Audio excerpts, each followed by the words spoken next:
Hello, good evening. You are watching Swatantra Bharat Live.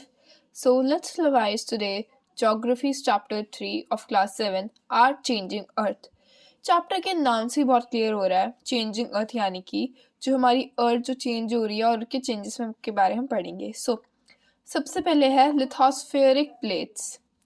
Lithosphere lithosphere lithosphere नाम से clear हो गया the top most layer of the earth, यानी कि जो सबसे ऊपर वाली जो लेयर होती है अर्थ की, that is called lithosphere layer. Lithospheric plates क्या है? जो लिथोस्फेयर है यानी कि the top most surface is broken into number of plates on lithospheric plates. ठीक है.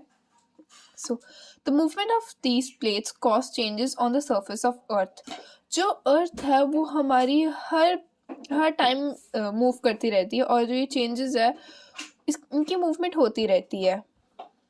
So these forces which act as an interior of the earth is called endogenic forces. और यही जो forces है ये इंटीरियर ऑफ द अर्थ होती है, ये एक्ट करती हैं एज इंटीरियर ऑफ अर्थ और इनको हम कहते हैं एंडोजेनिक फोर्सेस.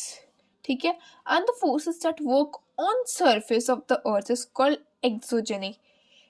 एक्सोजेनिक यानी कि जो सरफेस के ऊपर वर्क करती है और एंडो यानी कि जो सरफेस के इंटीरियर में वर्क करती है. ओके, ये क्लियर हो गया. So lithospheric plates. The Earth's crust consists of several large and some small rigid, irregular shaped plates or slabs which carry continents and the ocean floors. Okay. सो अब पढ़ते हैं volcano के बारे में. हम सबने मूवीज या कार्टून्स या किसी चीज़ में देखा होगा वॉल्केनो.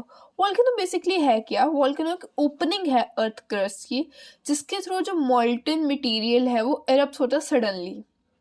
ठीक है. This is called volcano. It is magma chamber.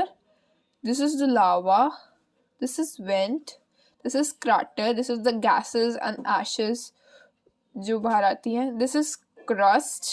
This is mantle. Okay. Similarly, when the lithospheric plates move, the surface of the earth vibrates. आपने कभी आपको earthquake की sensations होती है या ऐसा नहीं लगता फील होता है कि भाई earthquake आ रहा है हमारे आसपास, जो हमारा surface है वो shake हो रहा है? वो ये तब होता है जब जो लिथोस्फेरिक प्लेट्स है वो मूव करती है. इनकी मूवमेंट की वजह से जो हमारा अर्थ क्रस्ट है वो वाइब्रेट होता है. इसी वाइब्रेशन को कहते हैं अर्थक्वेक. ठीक है. The place in the crust where movement start is called focus. वो वाला क्रस्ट जहाँ पे वो प्लेस जहाँ पे क्रस्ट की मूवमेंट स्टार्ट होती है उसको कहते हैं focus. The place on the surface above the focus is called epicentre, यानी कि जो जगह सरफेस फोकस के अबव होता है उसको कहते हैं epicentre. Vibration travel outward from the epicentre as waves. जो वाइब्रेशन है वो एपिसेंटर के आउटवर्ड ट्रैवल होती है, इसको हम कहते हैं वेव्स.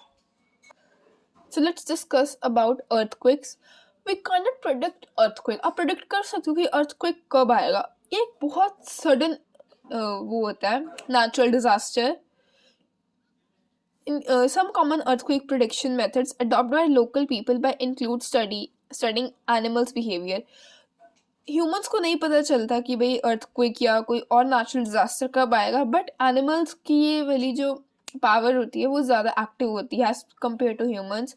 अर्थक्वेक हम ऐसे प्रेडिक्ट कर सकते हैं एनिमल के बिहेवियर से. Fish in the ponds get agitated. Snakes का बाहर आना, फिश का एगिशिएट होना, दिस इज कॉल्ड प्रेडिक्शन. इसे हम प्रेडिक्ट कर सकते हैं. अब डिस्कस करते हैं major landforms. So what are the major landforms of our earth? The landscape is being continuously worn away by two processes, weathering and erosion. जो हमारा लैंडस्केप है वो दो चीज़ों की वजह से worn away हो रहा है, which is weathering and erosion. weathering क्या है? breaking up of rocks. जब जो अर्थ के सरफेस पे जब रॉक्स ब्रेकअप होते हैं that is called weathering.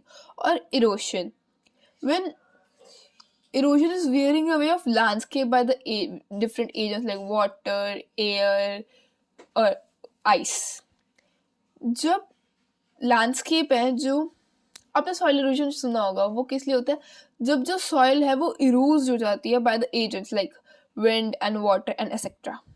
Okay, जो इरोडेड मटेरियल है वो विंड और एयर की वजह से ट्रांसपोर्ट हो जाता है और वो इवेंचुअली डिपॉजिट हो जाता है। इस process of erosion and deposition ये क्रिएट करते हैं डिफरेंट लैंडफॉर्म्स ऑन अर्थ, जैसे कि वर्क ऑफ अ river.